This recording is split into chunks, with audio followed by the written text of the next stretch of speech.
Welcome back to the channel. So here we are looking at the Tamiya Panzer 1 Ausf B in 1/35 scale that was released last year in 2024, so around the sort of autumn time, and I built this when it was new. We got the motorbike and sidecar there as well, which I did build along this, but I've moved that out for a separate video, so that footage won't be appearing in this one. This kit is very good. It comes with link and length tracks out the box, plenty of detail and a little bit of photo etch, and a very nice figure. So starting off, we've got the whole tub going together, which is separate parts, which can be tricky with some companies, but with Tamiya this is absolutely fine. The way this goes together, it's perfect. You just need to run your bead of Tamiya extra fin down along the join once you've got it all dry fitted, and no problems there at all. Less is more on the Tamiya extra fin, because when you put two pieces together, you can get a bead of liquid plastic coming out, which can mess up the joins, especially when you want sort of a seamless join. So less is more. You can always add a bit more as you go forward, but the build's relatively straightforward from this point. We'll let the video play on, and then I'll drop back in when we've got some points to actually talk about.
And once we've got the whole tub together, we're just running over there, showing you where I've had to sand up a few bits here and there because I did get too much glue coming out.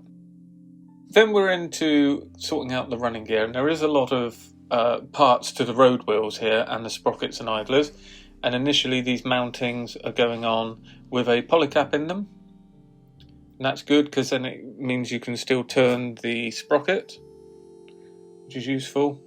And again, holding them on with the pressure, then adding the extra fin, rather than putting it on, then putting the pressure on, because you'll then get that splodging of wet cement and plastic coming out again, which isn't what we want.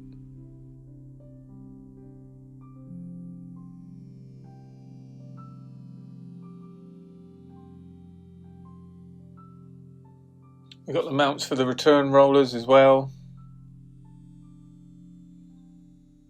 And they go on pretty straightforward. They're keyed in a certain way that they can only go on in the way that you want them to.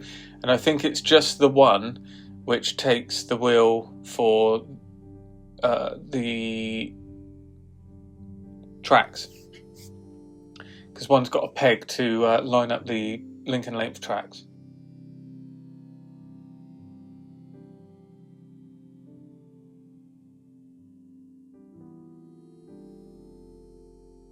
And then the first road wheel goes on its own torsion bar arm, swing arm, whatever you want to call it, which has a spring on it.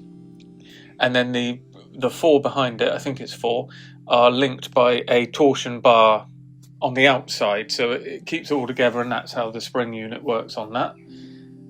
Again, it all lines up perfectly. You haven't got to do much. You haven't got to worry about it. The bars that are sticking out along the side of the hull that are integrated into the whole sides, they're lined up obviously, so they're fine. And then at the back here, this is again keyed bar, which is I think it's the bar that holds it's the axle, or whatever you want to call it, of the sprocket, not the sprocket, of the idlers at the back, and they're in this housing. So you need to put one side of the housing on, and then you put the axle rod, whatever you want to call it, and then fix the other side on, as we're doing here.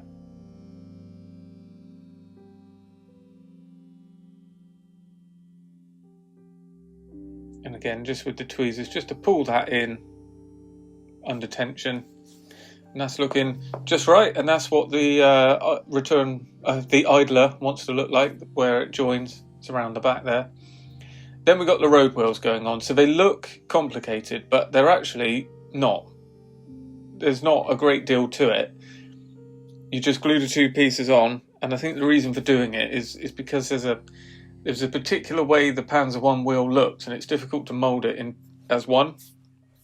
You can look inside. There's like a rim on the outside of the wheel, and you can see detail on the inside of it. So this is how Tamiya have approached that.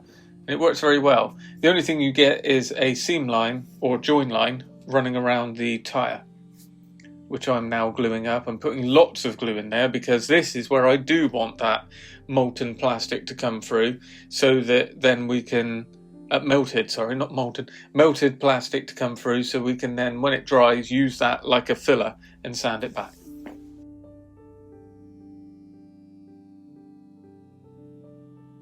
And the idlers, just so good, so good. Lovely bit of engineering, look at that, spot on, really well done. And that's it cleaned up, just showing you how it went together. And then I've cleaned it up with the sprue tabs and sanded it back and just got it all nice and shaped up. And again, we've got a peg going in on the sprocket, and then that goes into the polycap that we've seen. And that's all the wheels together. So now we need to make up the two sort of spring mounted bogies, I guess, that then are joined by this, I'm going to call it a torsion bar. I've got no idea what it's all called. But you make up these two bogie units like this. And with careful gluing, you can keep it all moving. Not that you need to, because the tracks aren't workable, but it's a useful way to do it for painting.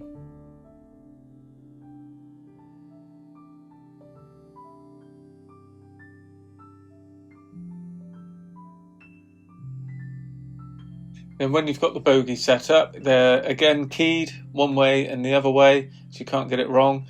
Now, you do need to push it quite hard on. It'd be easy not to do it enough. So I'm sort of having a look here, thinking there's a bit of flash. It's not. You just need to push it from the. I push it from the back, not the front.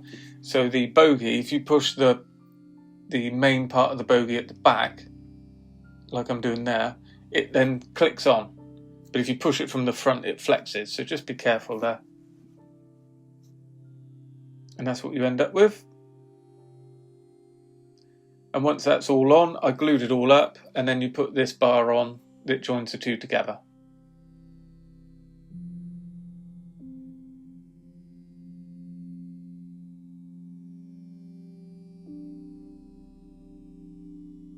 It's all just dry fitted at the minute.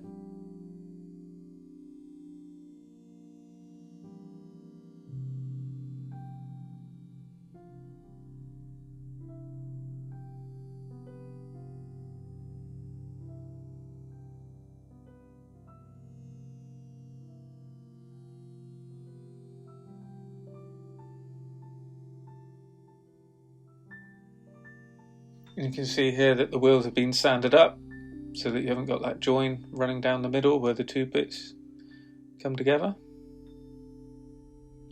And now it's the track. So I know we spent a long time, we haven't got anywhere really into the build out of the lower hull, but it's an important part because the rest of it just comes together lovely. So the link and length tracks that you get, very nice run across the top with the sag. A little bit fiddly because of the size of the tracks. There's not really anything you can do about it.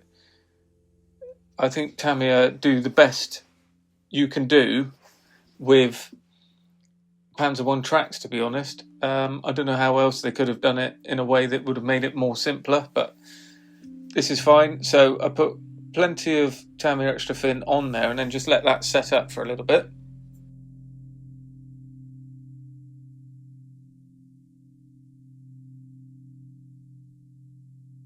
Then I use the back of the tweezers just to press it down. And because it's sticky, I've done it too soon, so I've picked some of it up.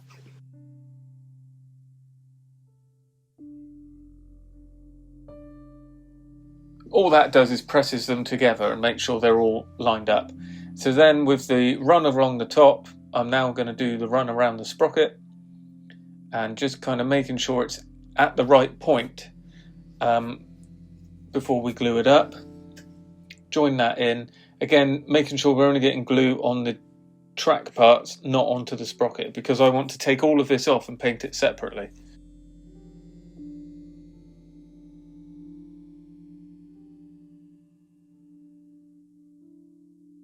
So we just mould those individual links. Well, there are 2 links each that you join together.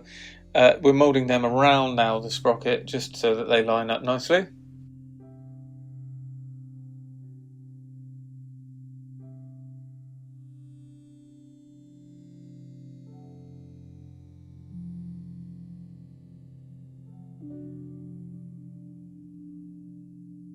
Then we got the bottom section, and I think I've already joined one extra section onto that as well.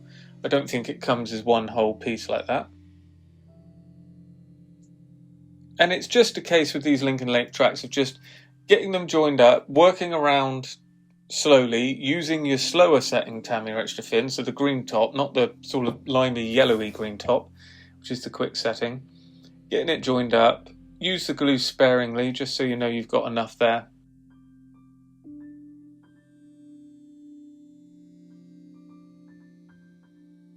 And then work your way around the running gear. Now it is fiddly, you know, I'm doing my best here, but even knowing I've already done this on camera, off camera, sorry, so I know what I'm doing, even I'm struggling. And I've already built up the other run. I always usually build up what I'm about to show you on camera, so I know how to work it. So I'm doing it off the model here just to get it dried up, and so it's not so tricky, and then sliding it on. It seems as though I don't have that footage, so basically you work around that and you can then get the track off. You'll see it at a later date that I put it back on, I hope. So then the upper section of the hull now we're running into, and we're just putting the superstructure on here. And again, trying to get that join with not too much extra fin.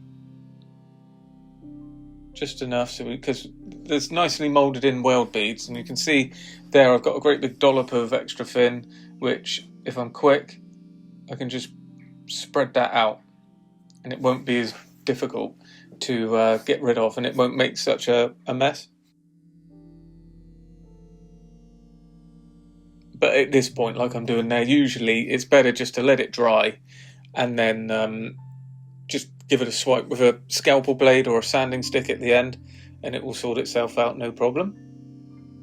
And then just gluing in along the sides here where the side fenders are. So they're moulded together in one big block with connecting sections across the middle.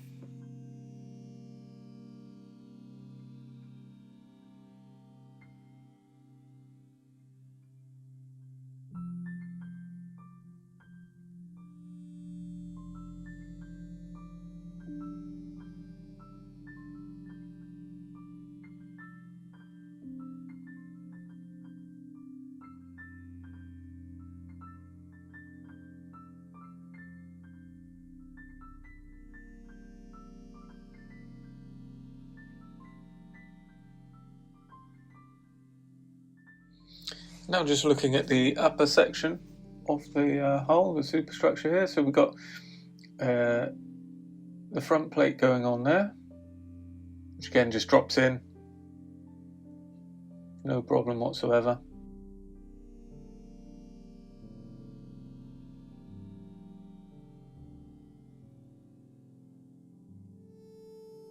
And we're trying to keep the moulded on weld bead along the top there without having to do much editing to it once it's glued on.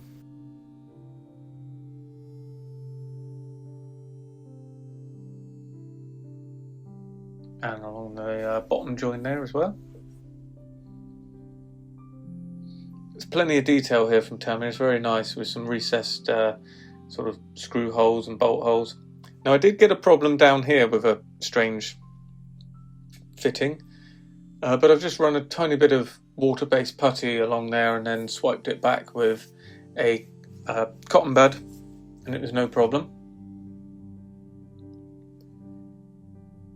And we're starting to look like a Panzer 1 now. Just got a few more of the fixings to go on and a few of the smaller bits, tools, exhausts, vision ports, and then obviously the turret to build up.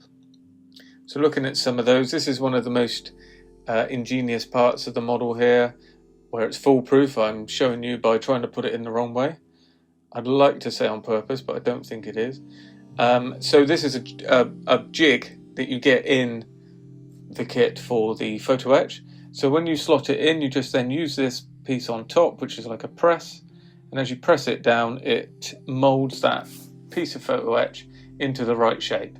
So then you can take it to the model and put it on where it's needed to be placed. This is a shroud for the exhaust.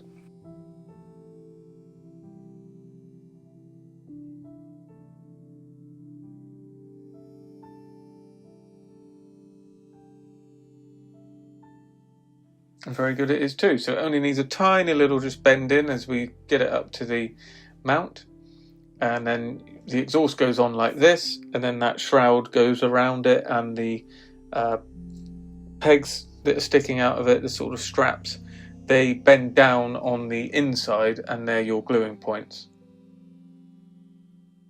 So if you're new to photo etch, this is not one to be scared of. This is very straightforward how the kit presents it to you.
And now we're running around the rest of the model now and just putting in some of the doors. Obviously you could have one of these glued open if you wanted to, or try and get a figure in there. It's the access doors for the crew.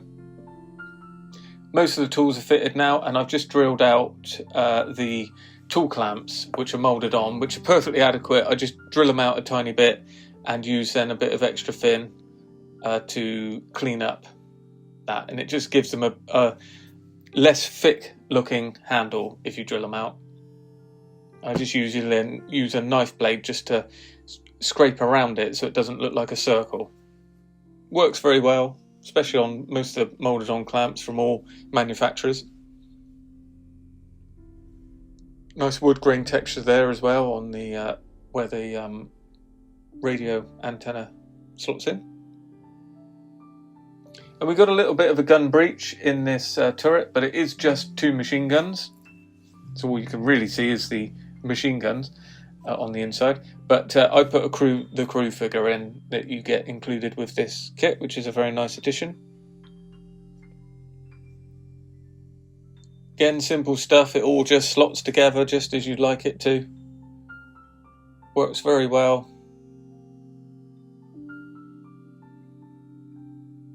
And it's a very, very good model. Very impressed by it. I am a bit of a Tamiya fanboy, must be said.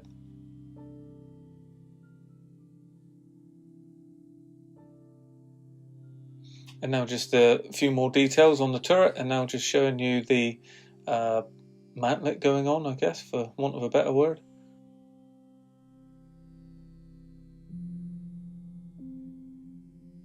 I did have a slight gap on this, and I think it's me not gluing it up perfectly. Just on the side of this you could see light through it, and you still can on the finished model, so just take care there.